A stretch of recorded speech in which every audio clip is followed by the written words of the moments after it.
Taigi prašadėte 2 įvarčius greitus ir to pasekoje pralaimėjote. Kaip manote, kas tai lėmė? Visų pirma, matėt, kad mes keitimų neturėjom praktiškai.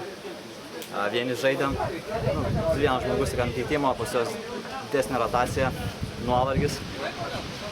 Kita vertus, visi sakė, kad mes autobusų statom. Šiandien tai galėt matyti, kad iš tikrųjų aktyvesnis žaidimas buvo ir aikštės vidury ir tų atakų turėjom.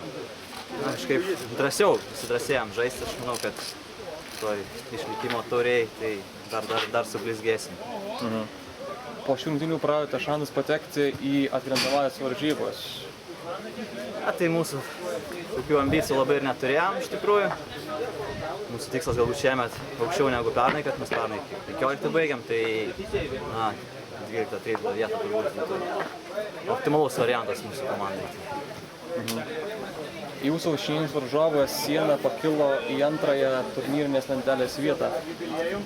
Kalbant apie jūsų grupę, ar ta takoskyra tarp pačių pirmųjų komandų ir aštuntųjų yra labai ryški? Iš pradžių prasidėjus turnyrui atrodė didelė takoskyra, bet dabar jinai kažkaip mažėja. Trūksta, gal komandas geriau įsižaidžia, daugiau supranta kitus ir taip toliau, tai tas tikrai prisideda prie tos korekcijos turnyrinėj lentelėj. Ačiū.